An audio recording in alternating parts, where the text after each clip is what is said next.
Preparation ನಡೀತಾ ಇದೆ, ಮಾಡ್ತೀವಿ ನಾವು ಯಾವತ್ತು ಅಂತ ಅನೌನ್ಸ್ ಮಾಡ್ತೀವಿ. ನಾಳೆ ನಾಳಿದ್ರಲ್ಲಿ ಅನೌನ್ಸ್ ಮಾಡ್ತೀವಿ.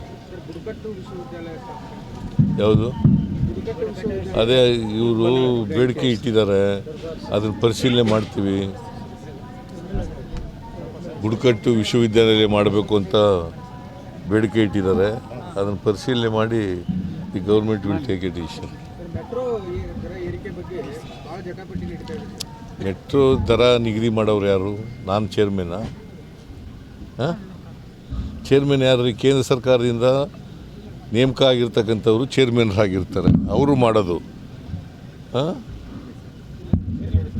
ಅವರು ಮಾಡ್ತಾರೆ. ಈಗ ಯಾರವನು MP ತೇಜಸ್ವಿ ಸೂರ್ಯ ಅವನು ಬೇಡದಂತ ಹೇಳಿದ್ದಾನೆ, ಗೊತ್ತಿಲ್ಲ ನನಗೆ, ಇನ್ನೂ ನಾವು ಅನೌನ್ಸ್ ಮಾಡಿರಲಿಲ್ಲ.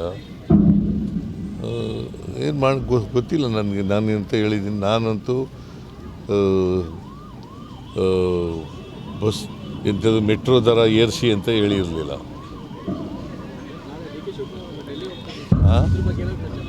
ಏನಪ್ಪ ನಂಗೆ ಗೊತ್ತಿಲ್ಲ, ಅವ್ರನ್ನೇ ಕೇಳಪ್ಪ. ಅಲ್ಲಿ ಅವ್ರನ್ನೇ ಕೇಳ್ರಿ, ನನ್ನ ಕೇಳಿದ್ರೆ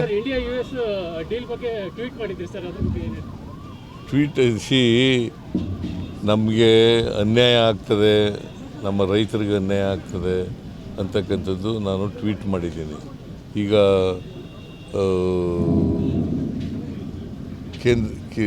ಅಮೇರಿಕ ಮತ್ತು ನಮ್ಮ ದೇಶ ಮಾಡ್ಕೊಂಡಿದ್ದಾರಲ್ಲ ಅಗ್ರಿಮೆಂಟು, ಅದರಿಂದ ಅನ್ಯಾಯ ಆಗ್ತದೆ ಅಂತ ಹೇಳಿದ್ದೀನಿ ನಾನು. ಈಗ ಅವರು ಒತ್ತಾಯಕ್ಕೆ ಮಣಿದಿದ್ದಾರೆ ಅಷ್ಟೇ, ಅಮೇರಿಕಾದವರು ಒತ್ತಾಯಕ್ಕೆ ಮಣಿದಿದ್ದಾರೆ.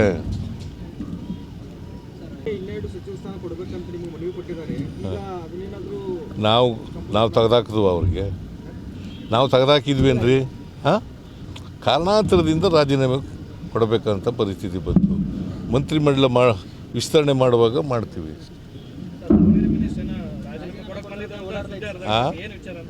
ಏನಪ್ಪ? ಇಲ್ಲ ನನ್ನ ಹತ್ರ ಬಂದೂ ಇಲ್ಲ, ರಾಜೀನಾಮೆನ ಕೊಟ್ಟೂ ಇಲ್ಲ. ಅವೆಲ್ಲ ಸತ್ಯಕ್ಕೆ ದೂರವಾದವು.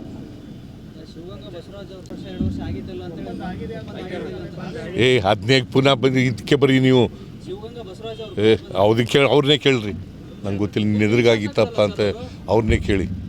ಸುಮ್ಮನೆ ಈಗ ಎಲ್ಲ ಸುತ್ತಿ ಬಳಸಿ ಬಂದು ಇಲ್ಲಿಗೆ ಬರೋದು ನೀವು.